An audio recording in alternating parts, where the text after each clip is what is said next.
नमस्कार दोस्तों, स्वागत है आप सभी का। दोस्तों आज हम हिंदी व्याकरण के रचनाबोध हिंदी व्याकरण के रचनाबोध पुस्तक में से अध्याय नंबर 4 का आज हम अध्ययन करने वाले हैं। इसके अंतर्गत शब्द विचार ख में आज हम पढ़ने वाले हैं। दोस्तों कक्षा 9 से 12 तक की यह पुस्तक हिंदी व्याकरण रचना प्रबोध और रीट के लिए और बाकी अन्य ऐसा ही भर्ती है, साथ में ऐसा ही भर्ती है, ठीक है, पटवारी की भर्ती है, इन सभी के लिए काफी लाभदायक है। तो दोस्तों हम आज इस वीडियो में अध्याय नंबर 4 पढ़ने वाले हैं, रचना शब्द विचार ख। तो चलिए दोस्तों शुरू करते हैं। अगर दोस्तों वीडियो पसंद आए तो प्लीज वीडियो को लाइक और शेयर जरूर कर दीजिए और कमेंट्स करके हमें जरूर बताइए कि वीडियो आपको कैसा लगा। इसमें से काफी महत्वपूर्ण तथ्यों को आप नोट करके अपने नोट्स भी बना सकते हैं। तो चलिए दोस्तों हम पढ़ने वाले हैं अध्याय नंबर 4 शब्द विचार। शब्द जब वाक्य में प्रयुक्त होता है तब वाक्य के अन्य शब्दों के साथ में उसका संबंध स्थापित होता है तथा इस संबंध की अभिव्यक्ति के लिए शब्द कई स्वरूपों में प्रकट होता है। प्रयोग अथवा रूप परिवर्तन की दृष्टि से शब्दों को दो भेद किए गए हैं। प्रयोग और रूप परिवर्तन की दृष्टि से शब्दों को दो भागों में विभाजित किया गया है। कौन कौन से भागों में विभाजित किया गया है तो चलिए दोस्तों देख लेते हैं हम यहाँ पर कि शब्द को दो भागों में, एक विकारी शब्द और दूसरा है अविकारी शब्द। विकारी और अविकारी शब्दों में इनको बांटा गया है। दोस्तों विकारी शब्द के अंतर्गत संज्ञा, सर्वनाम, विशेषण, क्रिया आदि शब्दों को शामिल किया गया है, जबकि अविकारी शब्द के अंतर्गत क्रिया विशेषण, समुच्चय बोधक, संबंध बोधक, विस्मय बोधक शब्दों को शामिल किया गया है। दोस्तों इसमें हम आगे इसका विस्तार से अध्ययन करने वाले हैं। तो दोस्तों यहाँ पर सबसे पहले हम पढ़ने वाले हैं संज्ञा शब्द। संज्ञा क्या होती है दोस्तों? साधारण शब्दों में नाम को ही संज्ञा कहते हैं। जैसे कि राम ने आगरा में ताजमहल की सुंदरता देखी। इस वाक्य में हम पाते हैं कि राम एक व्यक्ति का नाम है, आगरा स्थान का नाम है, ताजमहल एक वस्तु का नाम है, सुंदरता एक गुण का नाम है। इस प्रकार चारों क्रमशः व्यक्ति, स्थान, वस्तु और भाव के नाम, अतः यह चारों संज्ञाएं शब्द हैं। यहाँ पर हम दोस्तों देखते हैं परिभाषा। संज्ञा की परिभाषा क्या है तो दोस्तों किसी प्राणी, स्थान, वस्तु तथा भाव के नाम का बोध करने वाले शब्द को संज्ञा कहते हैं। संज्ञा के भेद कितने हैं तो संज्ञा के भेदों को यहाँ पर देखते हैं दोस्तों। संज्ञा के 3 भेद यहाँ पर बताए गए हैं। संज्ञा के 3 भेद बताए गए हैं। एक है व्यक्तिवाचक संज्ञा, दूसरा है जातिवाचक संज्ञा, तीसरा है भाववाचक संज्ञा। तो सबसे पहले हम देखते हैं यहाँ पर व्यक्तिवाचक संज्ञा। जिस संज्ञा शब्द से एक ही व्यक्ति, वस्तु, स्थान के नाम का बोध हो उसे व्यक्तिवाचक संज्ञा कहते हैं। यानी कि किसी भी संज्ञा शब्द से एक ही व्यक्ति, एक ही वस्तु, स्थान के नाम का बोध होता है तो उसे व्यक्तिवाचक संज्ञा कहते हैं। व्यक्तिवाचक संज्ञा विशेष का बोध कराती है, सामान्य का नहीं। प्राय व्यक्तिवाचक संज्ञा में व्यक्तियों, देशों, शहरों, नदियों, पर्वतों, त्योहारों, पुस्तकों, दिशाओं, समाचार पत्रों, दिनों, महीनों आदि के नाम व्यक्तिवाचक संज्ञा के अंतर्गत आते हैं। आगे देखते हैं दोस्तों कि जातिवाचक संज्ञा। जातिवाचक संज्ञा के अंतर्गत दोस्तों क्या है? जातिवाचक संज्ञा जिस संज्ञा शब्द से किसी जाति यानी कि वर्ग विशेष का संपूर्ण प्राणियों, वस्तुओं, स्थानों आदि का बोध होता हो उसे जातिवाचक संज्ञा कहते हैं। गाय, आदमी, पुस्तक, नदी आदि अपनी शब्द अपनी पूरी जाति का बोध कराते हैं, इसलिए इसे जातिवाचक संज्ञा कहते हैं।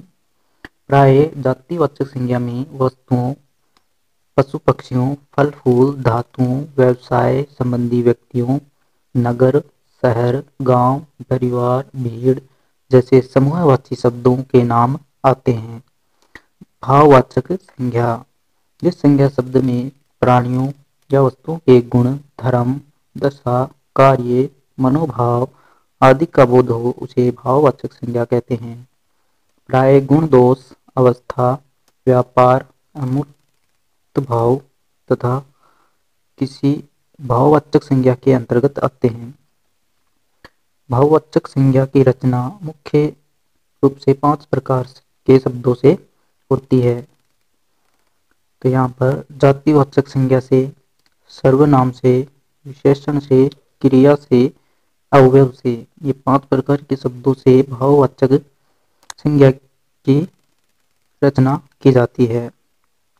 के बाद देखिए यहाँ पर कौन कौन से शब्द हैं जिससे भाववाचक शब्द बनाए जाते हैं। तो जातिवाचक संज्ञा से कौन कौन से, जैसे कि शिशु, शिशु से भाववाचक क्या बनेगा, शैशव या शिशुता।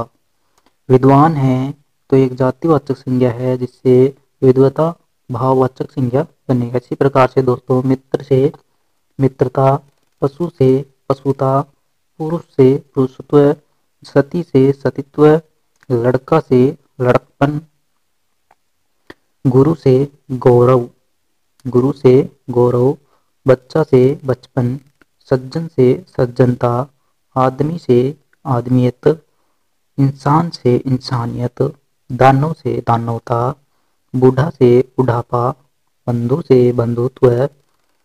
आगे देखें दोस्तों यहाँ पर व्यक्ति से व्यक्तित्व, ईश्वर से ऐश्वर्य आदि जातिवाचक शब्दों से भाववाचक संज्ञा बनाई जाती है। और आगे यहाँ पर हम देखें दोस्तों तो चोर से चोरी, ठग से ठगी भाववाचक संज्ञा बनते हैं। उसके बाद सर्वनाम शब्दों से भी भाववाचक संज्ञा बनाई जाती है, जैसे कि मर्म मम, मम से ममता, स्व स्व से स्वतत्व, आप से आपा, सर्व से सर्वस्व, निज से निजत्व, अपना से अपनापन या अपनत्व भाववाचक संज्ञा के रूप में बनाए जाते हैं। इसी प्रकार आगे हम देखें दोस्तों कि विशेषण शब्द से भी भाववाचक संज्ञा बनाई जाती है, जैसे कि कठोर एक विशेषण शब्द है, इससे कठोरता भाववाचक संज्ञा बनती है। इसी प्रकार विधवा से वैधव्य, चालाक चालाक से चालाकी, शिष्ट से शिष्टता, ऊंचा से ऊंचाई, नम्र से नम्रता, बुरा से बुराई, मोटा से मोटापा, स्वस्थ से स्वास्थ्य। इसी के साथ में दोस्तों आगे और भी हैं यहाँ पे, जैसे कि मीठा से मिठास, सरल विशेषण शब्द से सरलता, सूर से सूरता, चतुर से चतुराई, सहायक से सहायता, आलसी से आलस्य, गर्म से गर्मी, निपुण से निपुणता, बहुत से बहुतायत, मूर्ख से मूर्खता, वीर से वीरता। आगे देखिए न्यून से न्यूनता आदि शब्द जो विशेषण शब्द हैं, इन विशेषण शब्दों से भाववाचक संज्ञा के रूप में शब्द बनाए जाते हैं। आगे हम देखें तो अगला प्रकार और भी है विशेषण शब्द, जिसमें आवश्यक आवश्यकता, हरा से हरियाली, पतित से पतन, छोटा से छुट्टन छुट्टपन, दुष्ट से दुष्टता, काला से कालिमा या कालापन, निर्बल से निर्बलता आदि सभी शब्द विशेषण शब्द हैं, विशेषण शब्द हैं जिनसे भाववाचक संज्ञा बनाई जाती है दोस्तों। इसी प्रकार कुछ क्रिया शब्दों से भी दोस्तों भाववाचक संज्ञा बनाई जाती है।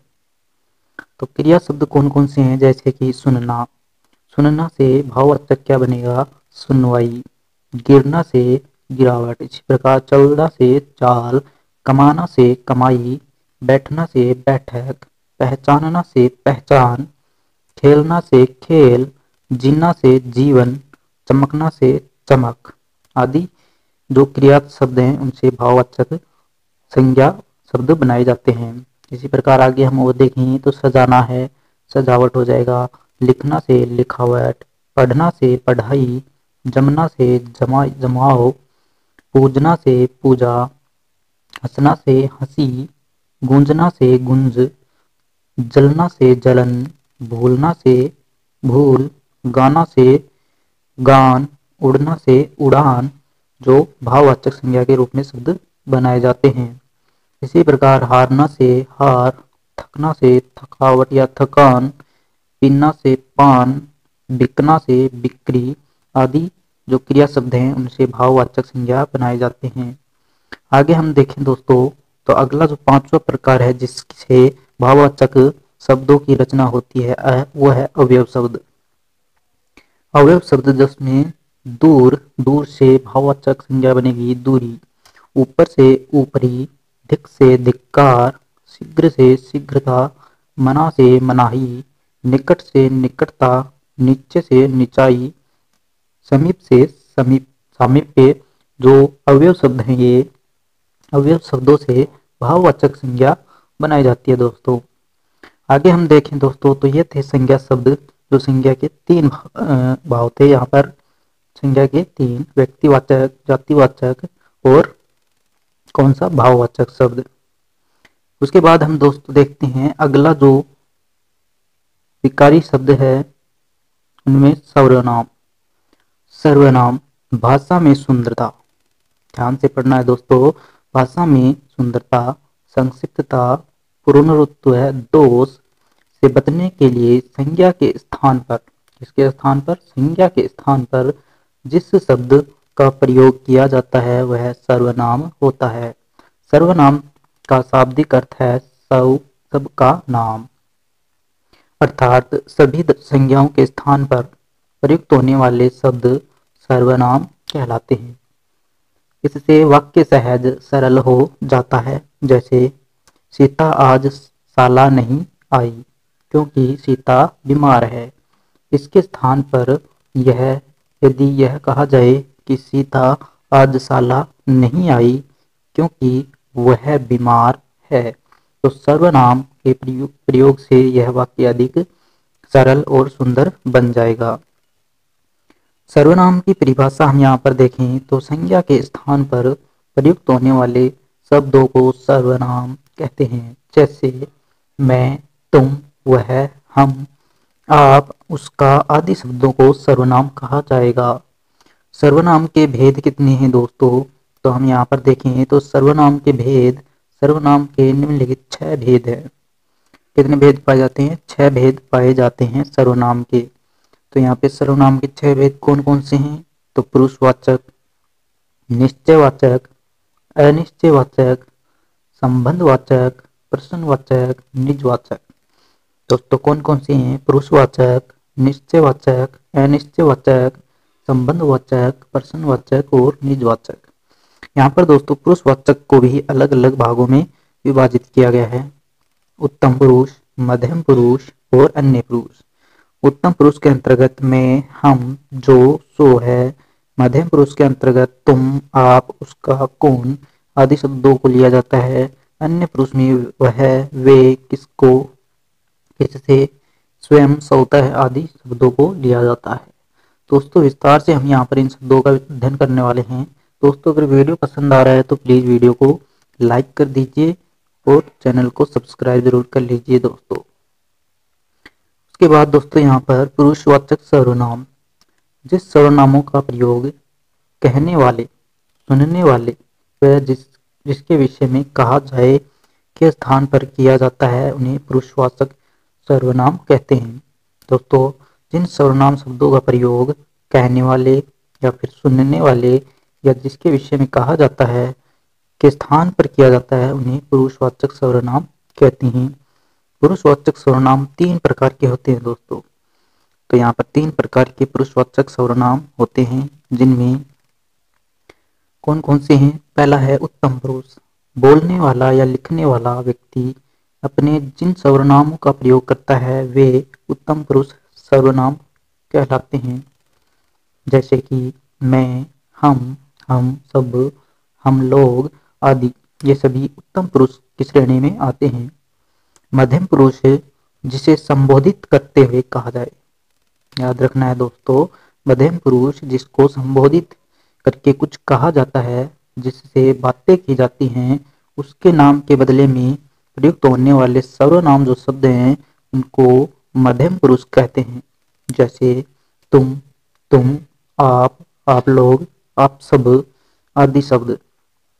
इसके साथ में दोस्तों अन्य पुरुष जिसके बारे में बात की जाए, जिसके बारे में बात की जाए या कुछ लिखा जाए, उनके शब्द के बदले में अगर कुछ सर्वनाम शब्दों का प्रयोग किया जाता है तो उसे अन्य पुरुष की श्रेणी में रखा जाता है। जैसे वे लोग, ये, यह, आप आदि शब्द हैं वो अन्य पुरुष की श्रेणी में आते हैं। तो दोस्तों एक बार फिर से हम देखें तो उत्तम पुरुष जो कहने वाला होता है, मध्यम पुरुष जिससे कुछ कहा जाता है, जिससे कुछ कहा जाता है या जिससे बातें की जाती हैं, या फिर तीसरा जो पुरुष है वो अन्य पुरुष जिसके बारे में बात की जाती है या जिसके बारे में कुछ लिखा जाता है, वो अन्य पुरुष की श्रेणी में आता है। आगे हम देखें दोस्तों अगला जो प्रकार है सर्वनाम का, वो है निश्चयवाचक सर्वनाम। निश्चयवाचक सर्वनाम जो सर्वनाम निकटस्थ या दूरस्थ व्यक्ति या पदार्थ की ओर निश्चय संकेत करते हैं, उन्हें निश्चयवाचक सर्वनाम कहते हैं। इसके मुख्य दो प्रयोग हैं।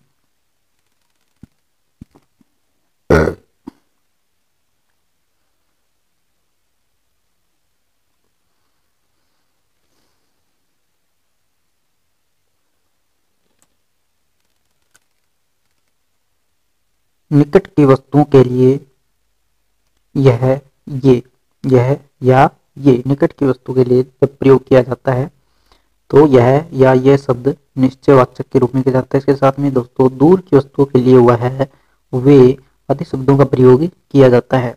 तो दोस्तों यहाँ पे हम देखें कि निश्चयवाचक सर्वनाम जो सर्वनाम निकटस्थ अथवा दूरस्थ व्यक्ति या पदार्थ की ओर निश्चित रूप से ही संकेत करते हैं, निश्चित रूप से ही संकेत करते हैं, वो निश्चयवाचक सर्वनाम के रूप में लिए जाते हैं। ऐसे शब्दों को दो भागों में बांटा गया है।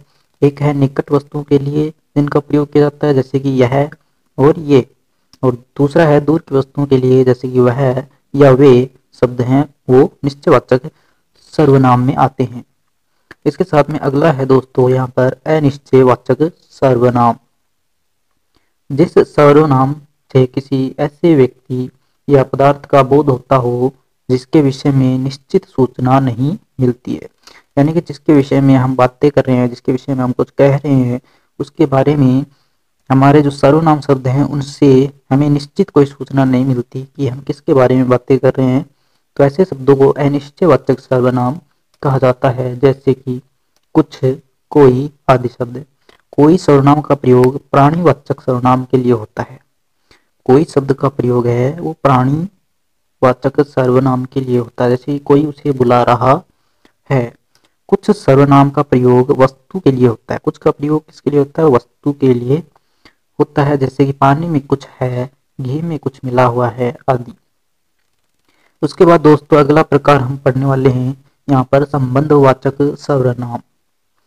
संबंधवाचक सर्वनाम जैसे कि नाम से विदित हो रहा है दोस्तों, संबंधवाचक सर्वनाम दो उपवाक्यों के बीच में प्रयुक्त होकर एक उपवाक्य की संज्ञा या सर्वनाम का संबंध दूसरे उपवाक्य के साथ दर्शाने वाला सर्वनाम शब्द संबंधवाचक सर्वनाम कहलाता है। जैसे कि जो, जिसे, जिसका, जिसको आदि शब्द संबंधवाचक सर्वनाम है तो दो वाक्यों को आपस में जोड़ देते हैं। जो सोएगा सो खोएगा, जिसकी लाठी उसकी भैंस, जो सत्य बोलता है वह नहीं डरता। तो आदि जो शब्द हैं वो संबंधवाचक सर्वनाम की श्रेणी में आते हैं। अगला जो है प्रश्नवाचक सर्वनाम। तो यहाँ पर दोस्तों जिस सर्वनाम का प्रयोग प्रश्न पूछने के लिए होता है उसे प्रश्नवाचक सर्वनाम कहते हैं। जैसे कि क्या, किस, किससे, किस, कौन आदि। वहां दरवाजे पर कौन खड़ा है, कल किससे बात कर रहे थे, आज तुम्हें क्या चाहिए आदि जो शब्द हैं वो प्रश्नवाचक सर्वनाम की श्रेणी में आते हैं। अगला जो प्रकार है दोस्तों छठा प्रकार निजवाचक सर्वनाम। ऐसे सर्वनाम जिनका प्रयोग वक्ता या लेखक यानी स्वयं अपने लिए करते हैं, यानी कि खुद निजता हो, जिसमें अपने लिए स्वयं के लिए बातें कही जाती हैं, वो निजवाचक श्रेणी के अंतर्गत आते हैं। जैसे कि आप, अपना, स्वयं, खुद आदि। जैसे उदाहरण देखें हम यहाँ पर कि मैं अपनी पुस्तक पढ़ रहा हूँ, आप अपने घर कब जा रहे हो। इन वाक्यों में अपनी, अपने शब्द निजवाचक सर्वनाम है। आगे हम दोस्तों यहाँ पर देखें तो अगला है क्रिया। अगला जो शब्द है वो है क्रिया शब्द। क्रिया का अर्थ करना। क्रिया का अर्थ होता है करना। क्रिया के बिना कोई वाक्य पूर्ण नहीं होता। किसी वाक्य में कर्ता, कर्म तथा काल की जानकारी भी क्रियापद के माध्यम से ही होती है। हिंदी भाषा की जननी संस्कृत है तथा संस्कृत में क्रिया रूप को धातु कहते हैं। क्रिया रूप को धातु कहा जाता है। धातु देखें तो हिंदी क्रियापदों का मूल रूप, हिंदी क्रियापदों का मूल रूप क्या कहलाता है? धातु कहलाता है। धातु में ना जोड़ने से हिंदी के क्रियापद बनते हैं। जैसे कि पढ़ना, पढ़ प्लस ना पढ़ना, उठ प्लस ना उठना आदि। परिभाषा में देखें तो जिस शब्द से किसी कार्य के करने या होने का बोध होता है उसे क्रिया कहते हैं।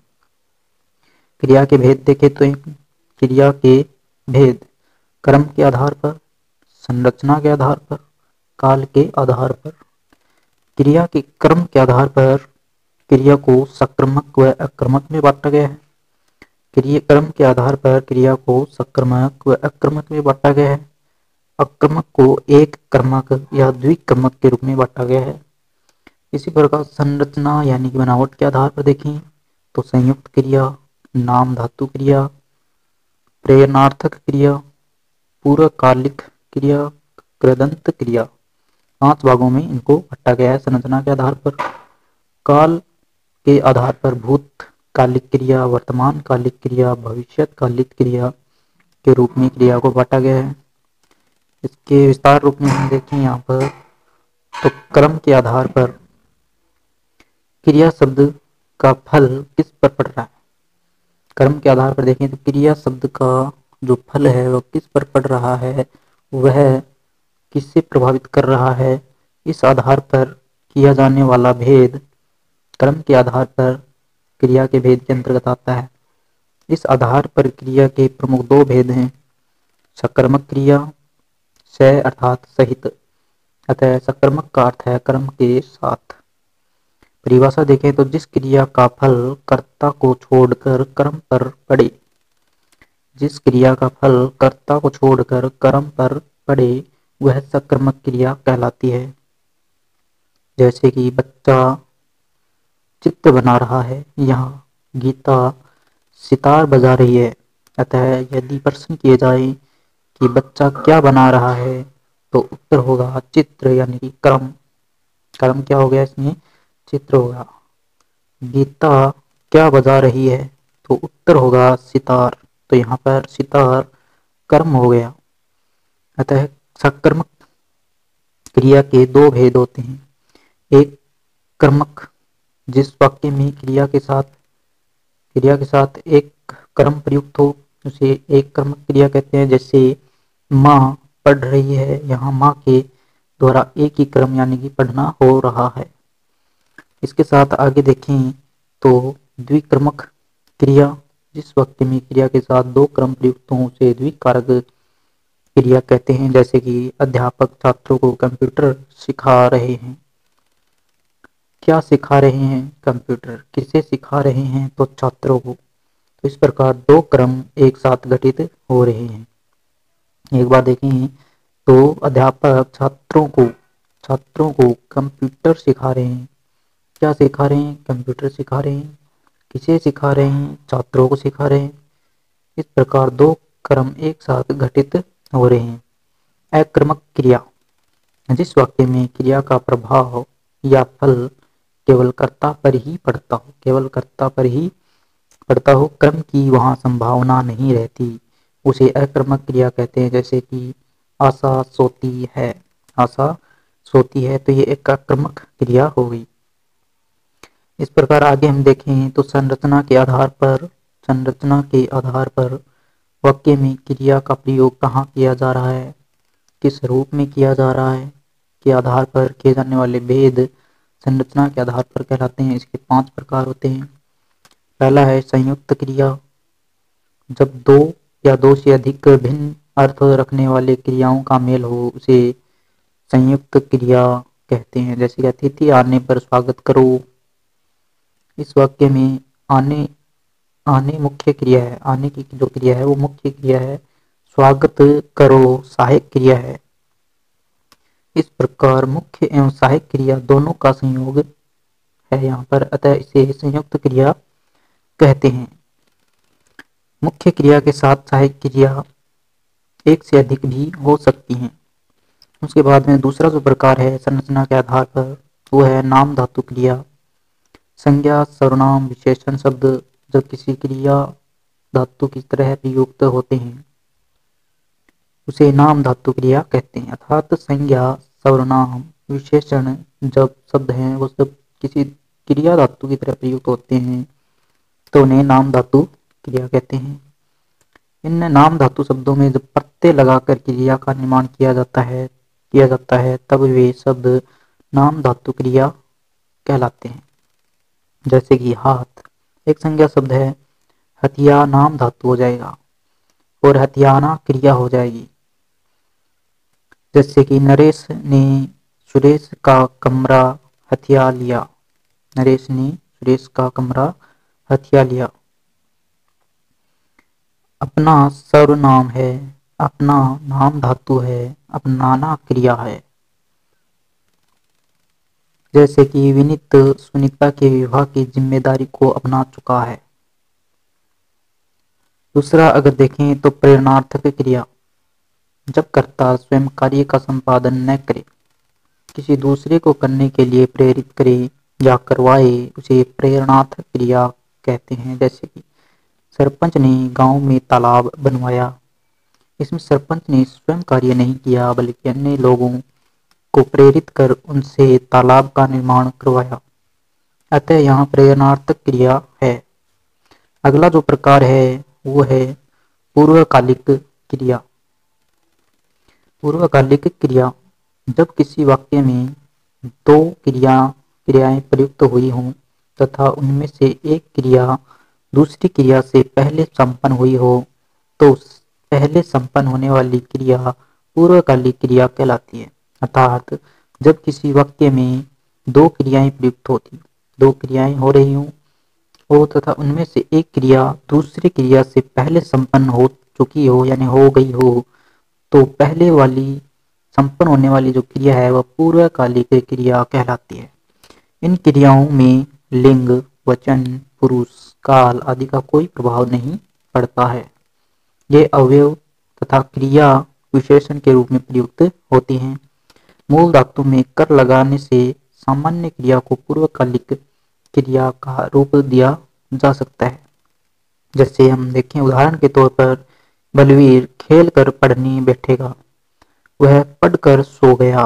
तो यहाँ पर पूर्वकालिक क्रिया खेल कर, पढ़कर आदि क्रियाएं हैं वो पूर्वकालिक क्रिया के अंतर्गत आती हैं। आगे हम देखें दोस्तों यहाँ पर तो इस वाक्यों में खेल कर, खेल मूल धातु है और कर इसमें प्रत्यय लगाया गया है। तो पढ़कर यानी कि पढ़ मूल धातु है प्लस में कर लगा दिया गया है तो पूर्वकालिक क्रियाएं कहलाएंगी। पूर्वकालिक क्रिया एक रूप तात्कालिक क्रिया भी है। इसमें एक क्रिया के समाप्त होते ही तत्काल दूसरी क्रिया घटित होती है तथा धातु प्लस ते, धातु में ते से इस क्रियापद का निर्माण होता है। जैसे कि पुलिस के आते ही चोर भाग गया। इसमें आते ही तत्कालिक क्रिया है, आते ही तत्कालिक क्रिया है। उसके बाद हम आगे देखें तो यहाँ पर जो अगली जो प्रकार है रचना के आधार पर वो है कृदंत क्रिया। क्रिया शब्दों में जुड़ने वाले कृत प्रत्यय कहलाते हैं। जुड़ने वाले जो प्रत्यय हैं वो कृत प्रत्यय कहलाते हैं तथा कृत प्रत्ययों के योग से बने शब्द कृदंत कहलाते हैं। कृत प्रत्ययों के योग से बने शब्दों को कृदंत कहलाते हैं। क्रिया शब्दों के अंत में प्रत्यय योग से बनी क्रिया कृदंत क्रिया कहलाती है। जैसे कि क्रिया या कृदंत क्रिया चल, चलना, चलता या चलकर। इसके साथ में लिख है तो लिखना, लिखता या लिख कर कृदंत क्रिया यहाँ पर की जा रही है। उसके बाद दोस्तों ये था रचना के आधार पर, किसके आधार पर, संरचना के आधार पर, संरचना के आधार पर क्रियाएं थी। ठीक है, संरचना के आधार पर क्रियाओं का निर्माण किया गया था, 5 भागों में इसको बांटा गया था क्रिया। उसके बाद आता है अगला दो प्रकार काल के आधार पर। क्रिया का अगला प्रकार किसके आधार पर, काल के आधार पर क्रिया का जो प्रकार है। तो काल के आधार पर कितने भागों में बांटा गया है, तो जिस काल में क्रिया संपन्न होती है उसके अनुसार क्रिया 3 भागों में बांटी गई है। पहला है भूतकालिक क्रिया, क्रिया का वह रूप जिसके द्वारा बीते गए समय में कार्य के संपन्न होने का बोध होता हो, उसे भूतकालिक क्रिया कहते हैं। जैसे कि वह विदेश चला गया, उसने बहुत मधुर गीत गाया, ये सभी भूतकालिक क्रिया के उदाहरण हैं। इसके साथ में देखें तो वर्तमान कालिक क्रिया, तो क्रिया का वह रूप जिससे वर्तमान समय में कार्य के संपन्न होने का बोध होता हो, वह वर्तमान कालिक क्रिया कहलाती है। जैसे कि गीता हॉकी खेल रही है, विमल पुस्तक पढ़ रहा है आदि वर्तमान कालिक हैं। इसके साथ में देखें भविष्य काल क्रिया, तो भविष्यकालिक क्रिया कौन सी होती है, तो क्रिया का वह रूप जिसके द्वारा आने वाले समय में कार्य के संपन्न होने का बोध होता हो, भविष्यकालिक क्रिया कहलाती है। जैसे कि गार्गी छुट्टियों में कश्मीर जाएगी, दिनेश निबंध प्रतियोगिता में भाग लेगा आदि जो शब्द हैं वो क्रिया के आधार पर भविष्यकाल का बोध कराते हैं। उसके बाद में आगे हम देखें दोस्तों यहाँ पर तो विशेषण, आगे जो शब्द हैं विशेषण शब्द, तो सर्वनाम, संज्ञा एवं सर्वनाम की विशेषता बताने वाले शब्दों को क्या कहते हैं, विशेषण कहते हैं। विशेषण के प्रयोग से व्यक्ति वस्तु यथार्थ स्वरूप को प्रकट होता ही है, साथ ही भाषा की प्रभावशीलता भी बढ़ जाती है। इसमें परिभाषा देखें तो ऐसे शब्द जो संज्ञा सर्वनाम की विशेषता बताते हो विशेषण कहलाते हैं। विशेषण जिस शब्द की विशेषता बतलाता है वह शब्द विशेष्य कहलाता है। यानी कि विशेषण जिस शब्द की विशेषता को बताता है वह शब्द क्या कहलाता है, विशेष्य कहलाता है। जैसे नीला आकाश, छोटी पुस्तक, भला व्यक्ति में नीला छोटी एवं भला शब्द विशेषण है, तथा आकाश, पुस्तक और व्यक्ति क्या है, विशेष्य हैं जिसके बारे में बताया गया है। यानी कि विशेषण जिसकी विशेषता, किसकी विशेषता बताई जा रही है, तो यहाँ पर आकाश, पुस्तक और व्यक्ति की विशेषता बताई जा रही है। विशेषण के प्रकार देखें तो विशेषण 5 प्रकार का होता है दोस्तों। विशेषण के 5 प्रकार होते हैं, कौन कौन से होते हैं तो देख लीजिए। गुणवाचक विशेषण होता है यहाँ पर एक, तो गुणवाचक विशेषण, संख्यावाचक विशेषण, परिमाणवाचक विशेषण, संकेतवाचक विशेषण और व्यक्तिवाचक विशेषण। पहला इसमें गुणवाचक विशेषण, ऐसे शब्द जो किसी संज्ञा या सर्वनाम के गुण, दोष, रूप, रंग, आकार, स्वभाव अथवा दशा का बोध कराते हैं, इन्हें गुणवाचक विशेषण कहते हैं। जैसे कि पुराना, कमीज, काला कुत्ता, मीठा आम आदि। इसके साथ में दूसरा देखें तो संख्यावाचक विशेषण, ऐसे शब्द जो किसी संज्ञा या सर्वनाम की निश्चित या अनिश्चित संख्या, क्रम, गणना आदि का बोध कराते हैं, वे संख्यावाचक विशेषण होते हैं। ये 2 प्रकार के होते हैं, निश्चित संख्यावाचक जैसे कि 1, दूसरा, 3, 4 आदि। अनिश्चयवाचक संख्यावाचक में देखें तो कई, कुछ, बहुत, सब आदि। इसके साथ में देखें परिमाणवाचक विशेषण कौन से होते हैं, तो परिमाणवाचक विशेषण के अंतर्गत ऐसे शब्द जो किसी वस्तु, पदार्थ या जगह की मात्रा, तोल, माप का बोध कराते हैं, वे परिमाणवाचक विशेषण कहलाते हैं। इसके 2 उपभेद हैं, एक है निश्चय परिमाणवाचक जैसे कि 2 लीटर, 5 किलो, 3 मीटर आदि निश्चित परिमाणवाचक हैं। इसके साथ में अनिश्चित परिमाणवाचक में देखें तो थोड़ा, बहुत, कम, ज्यादा, ये सभी अनिश्चित हैं, इनका कोई निश्चित माप नहीं होने के कारण अनिश्चित परिमाणवाचक के अंतर्गत आते हैं।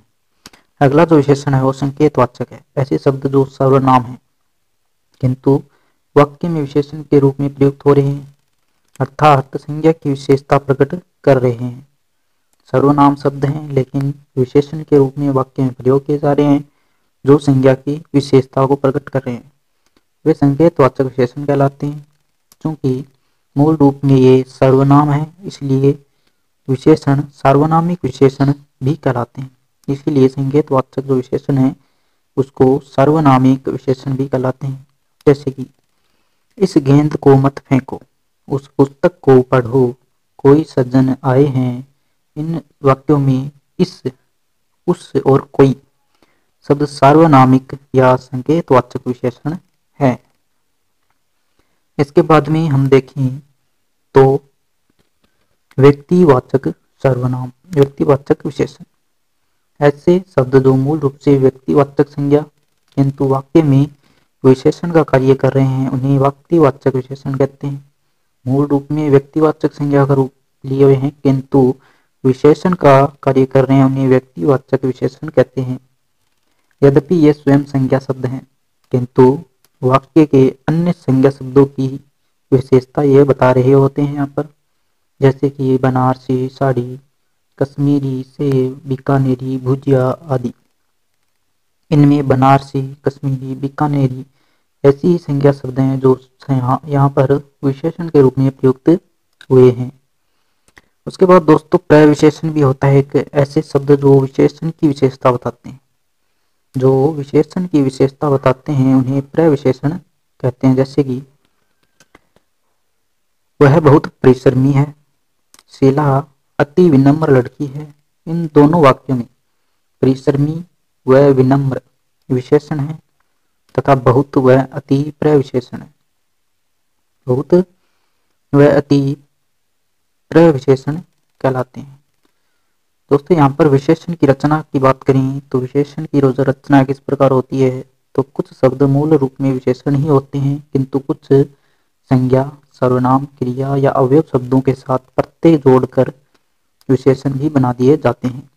जैसे कि संज्ञा से विशेषण कैसे बनाया जाता है, संज्ञा प्लस प्रत्यय को जुड़ने से विशेषण का निर्माण होता है। संज्ञा में प्रत्यय जुड़ने से विशेषण का निर्माण होता है। तो उदाहरण देखें यहाँ पर हम, तो रंग इन, रंग प्लस इन, रंग यहाँ पर संज्ञा शब्द है और इन प्रत्यय जुड़ने से रंगीन हो जाता है। इसी प्रकार राष्ट्र प्लस ई से राष्ट्रीय हो जाता है, स्वर्ण प्लस इम से स्वर्णिम हो जाता है, बनारस प्लस ई से बनारसी हो जाता है, जयपुर प्लस या से जयपुरिया हो जाता है। सर्वनाम से विशेषण कैसे बनता है, तो मैं प्लस एरा से मेरा हो जाता है, तुम प्लस हारा से तुम्हारा हो जाता है। तो इस प्रकार से सर्वनाम शब्दों से भी दोस्तों यहाँ पर विशेषण बनाए जाते हैं। क्रिया शब्दों से विशेषण देखें तो वंदन से ये प्रत्यय जोड़ने पर वंदनीय हो जाता है। इसी तरह से लूट प्लस एरा से लुटेरा हो जाता है, झगड़ प्लस आलू से झगड़ालू हो जाता है। अवयव से विशेषण बनाने की बात करें तो बाहर प्लस ई से बाहरी हो जाता है और पीछे प्लस ला से पिछला हो जाता है दोस्तों। तो इस प्रकार से अवयव शब्द से भी हम विशेषण का निर्माण किया जाता है। तो दोस्तों ये था आज का महत्वपूर्ण वीडियो काफी ज्यादा लंबा हो रहा है, इसलिए आज हम यहीं तक इस वीडियो में पढ़ने वाले हैं।